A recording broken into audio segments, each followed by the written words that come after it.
ओम नमो भगवते वासुदेवाय। ओम नमो भगवते वासुदेवाय। ओम नमो भगवते वासुदेवाय। नारायणं नमस्कृत्यं नरं चैव नरोत्तमं देवीं सरस्वतीं व्यासं ततो जयमुदीरयेत्। नष्टप्रायेषु अभद्रेषु नित्यं भागवत सेवया भगवती उत्तमा श्लोके भक्तिर्भवति नैष्टिकी। मूकं करोति वाचालं पंगुं लंघयते गिरिं यत्कृपातमहं वन्दे परमानन्दमाधवम्। हरे कृष्णा कृष्ण कृष्ण हरे हरे, हरे राम राम राम हरे हरे। बोलो श्रीमद् भागवतम महापुराण की जय। हम तृतीय। हरे कृष्णा प्रभु जी। यस प्रभु जी, हरे कृष्णा। अभी जो श्लोक जो हमने पढ़े उसमें एक जय शब्द आया है। पीछे श्लोक जो अभी पढ़े थे हम लोगों ने। कौन से प्रभु जी? प्रभु जी अभी और पीछे चले। जय शब्द आया है। हाँ, ये जयम उदीर ये जय का इसमें नीचे मीनिंग जरा देखना चाहता हूँ मैं। तो भागवत का श्लोक है, आप भागवत में पढ़ सकते हैं श्लोक। प्रथम स्कंद के अंदर ही है पूरा। आपको actual word by word meaning मिल जाएंगे इनके जी। तो आप मैं बता दूंगा आपको कौन सा नंबर श्लोक है, आपको भेज दूंगा, मैं ग्रुप पे डाल दूंगा जी। ये श्लोक और ये वाला श्लोक, ये दोनों भागवत के श्लोक हैं जी। और ये वाला मुझे ध्यान नहीं, मैंने अभी तक पढ़ा नहीं वाला भागवत के अंदर, लेकिन ये भगवान की प्रार्थना है। ठीक है। ओके, तो हम तृतीय स्कंद के 10वें अध्याय के 12वें श्लोक से आगे पढ़ेंगे आज। हम कोशिश करेंगे ये अध्याय कंप्लीट हो जाए। इसमें 30 श्लोक हैं लगभग। तो सभी लोग जो पढ़ना चाहते हैं हैंड रेज रखें और हम स्टार्ट करते हैं। तो पुष्कर प्रभु जी आप पढ़िएगा पहले। हाँ प्रभु।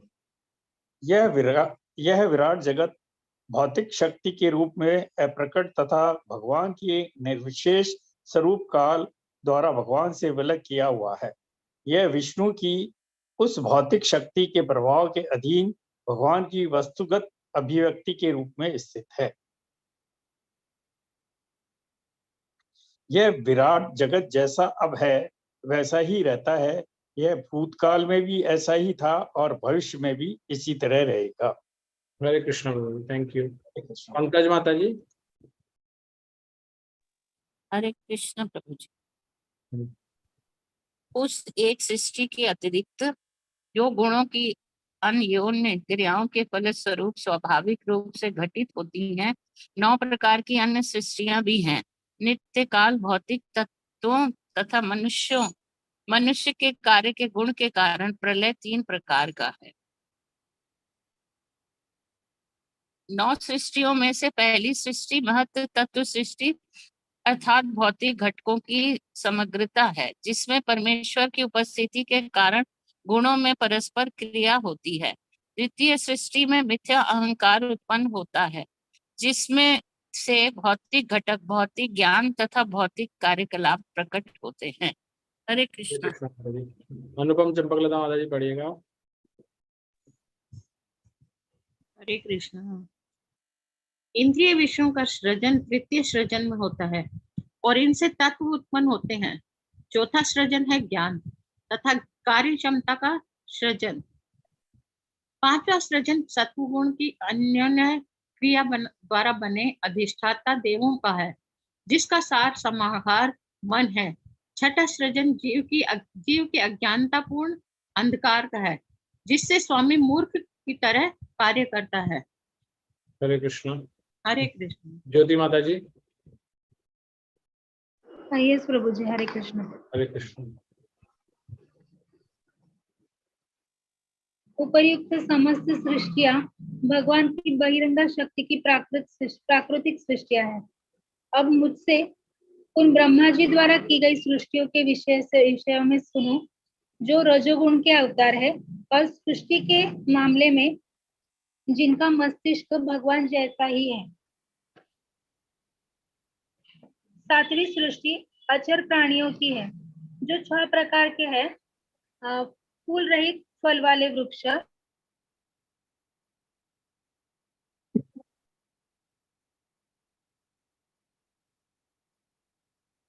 हरे कृष्ण माता जी, आप म्यूट हो गए। नलीदार पौधे, बिना आधार वाले लताएं तथा फल फूल वाले वृक्ष। हरे कृष्ण। तो ये अचर प्राणियों के 6 टाइप बताए गए हैं, यानी कि वनस्पति के भी 6 टाइप हैं। फूल रहित, फल वाले, फल पकने तक जीवित रहने वाले, लताएं, नलीदार पौधे, बिना आधार वाली लताएं तथा फल फूल वाले वृक्ष। तो ये 6 टाइप के हैं अचर ही। नेक्स्ट पढ़िए माता जी। माता जी म्यूट है आप अभी। ओके, शायद आप व्यस्त हैं। निशा माता जी आप पढ़िए। जी हरे कृष्ण प्रभु जी। हरे कृष्ण।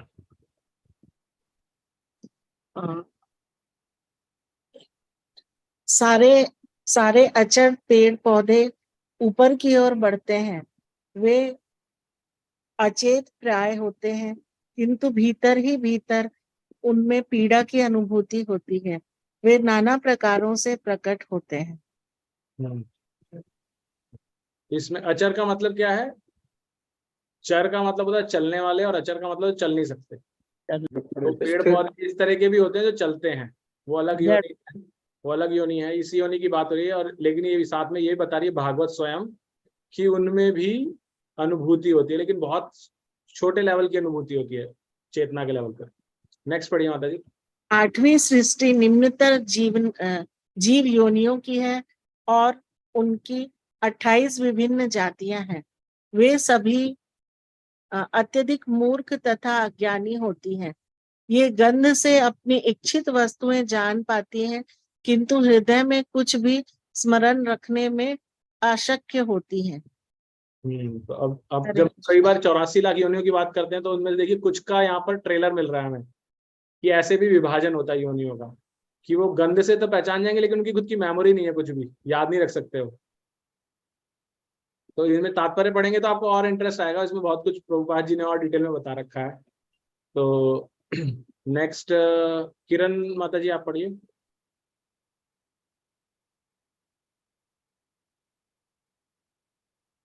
ओके, आप व्यस्त हैं तो इंदुलेखा माता जी आप पढ़िए। हरे कृष्ण प्रभु जी। हरे हे शुद्धतम विदुर, निम्नतर पशुओं में गाय, बकरी, भैंस, काला बारहसिंगा, सूकर, नीलगाय, हिरण, मेढा तथा ऊंट ये सब 2 खुरों वाले हैं। घोड़ा, खच्चर, गधा, गौर, शरभ, भैंसा तथा चमरी गाय, इन सबों में केवल 1 खुर होता है। अब मुझसे उन पशुओं के बारे में सुनो जिनके 5 नाखून होते हैं। हरे कृष्ण प्रभु जी। तो यहाँ पे जानवरों के भी टाइप देखिए किस टाइप से कर रखे हैं, 2 खोर, 1 खोर और 5 खोर। थैंक यू माता जी। विद्या माता जी आप पढ़िए नेक्स्ट। हरे कृष्ण प्रभु जी। हरे कृष्ण माता जी।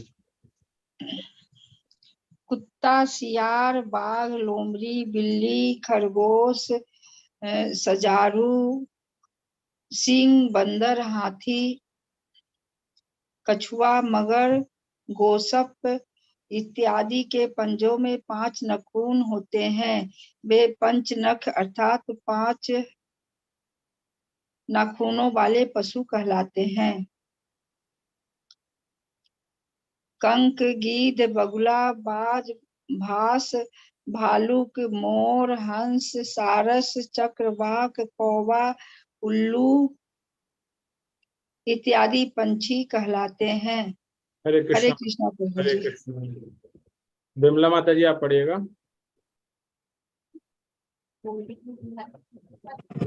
हरे कृष्णा प्रभु जी। हरे कृष्णा प्रभु जी। हरे कृष्ण माता जी पढ़िए माता जी।